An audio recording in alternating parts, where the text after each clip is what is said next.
Hello, good evening everyone. Welcome once again to my new video today. And at the onset, I want to thank you all once again for your subscriptions, for your likes, for your valuable comments. It really, energizes me and helps me to think of new topics that I would like to share on my videos. So today I'm here to speak about creative writing.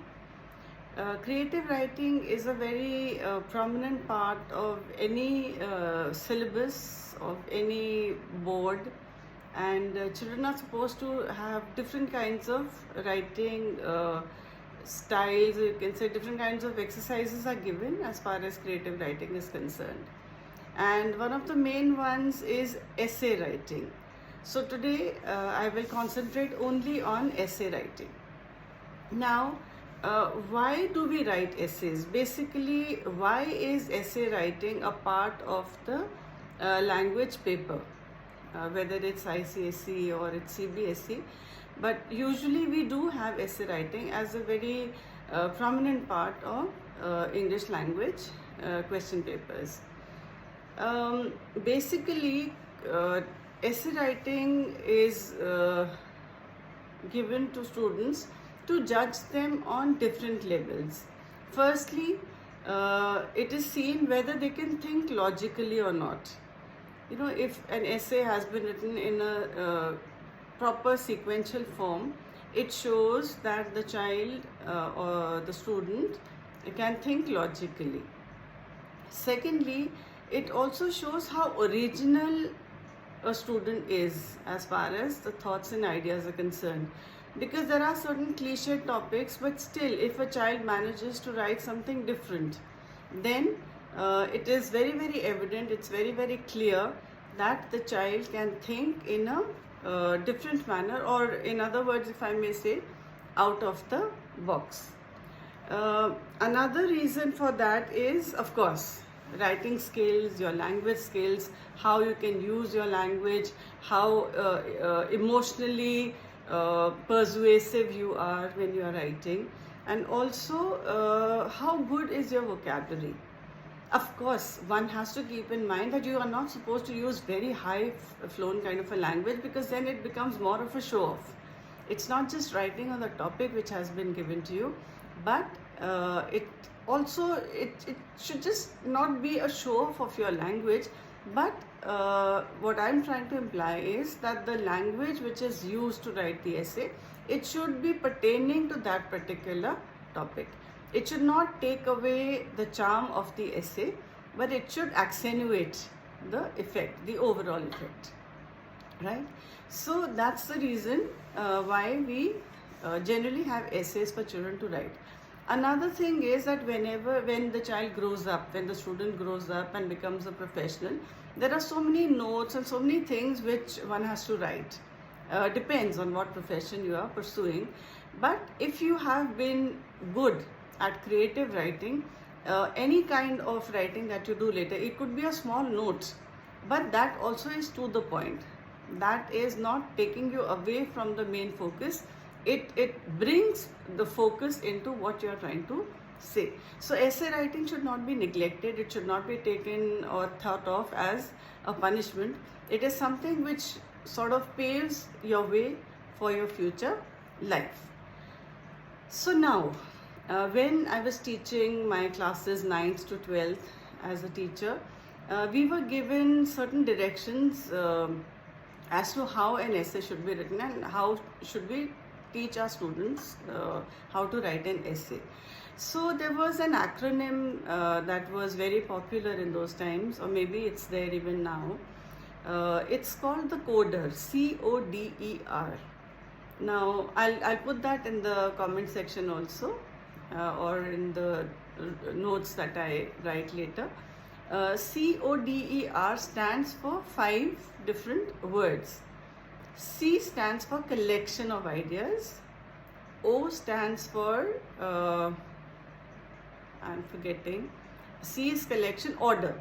O is for order. I mean, you put those ideas into a logical sequence or order. D stands for draft. Make a rough draft of your ideas. Whatever ideas you've collected, you put them in a certain order. So then you draft.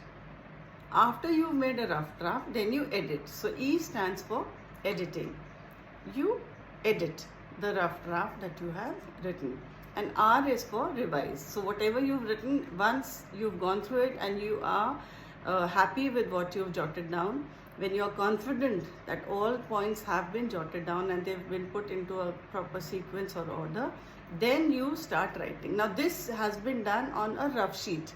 Your collection of ideas, you putting them in order, making a rough draft, editing it, and then revising. All this has been done on a rough sheet. Now you can start off with your fair draft. So now when you're writing, obviously there will be new ideas which will come. And if you feel that there is a certain word which has become elusive at that particular moment, you're not able to remember that, just leave that space. Come back later when you're doing your final revision. So then you'll be able to complete your essay in a proper way. I'll be speaking more about proper writing. Now this was just a rough kind of or a short summary on essay writing which I've given today. I'll be taking it up in a more I think comprehensive manner. I'll explain it in a better way in my next video. But before ending, again 2-3 groups of words or pairs of words which I want to discuss. The first one is CAREER and CARRIER. I'll put them again in my explanation when I write down my notes. Now CAREER stands, it's pronounced as career, and it stands for your vocation, your job. Lara Datta has pursued a fine career in films. So career is a vocation. My future career would be hospitality management. But people say career. Her career is teaching. Career is that physical thing which is put on a cycle on which people can sit. You can have a rider with you. Carrier is that gadget which is put on cars for luggage. So that is CARRIER. That is a physical thing which you can see. Career, your job, your vocation, it's an abstract noun. But most of the people get confused. The next one is stationery and stationery. Now it's the spellings are almost the same except for an A and E which are used between N and RY. NARY and NERY. Stationery and stationery. ARY, STATIONARY is used for something which is not moving. It is stable. So the table which I have in front of me is stationary. It's not moving. It's standing where it has been put. So that is stationery. ARY. STATIONERY stands for the objects or things which we use for writing. Your pencil, scale, the divider. Basically pen and pencil. These are considered to be parts of stationery. So we have stationery shops where you go to buy notebooks, pads or whatever. So that's the main difference. ARY for something which is not moving, it's fixed at a certain place, and ERY is used for things which we used to write, to study. So that was it.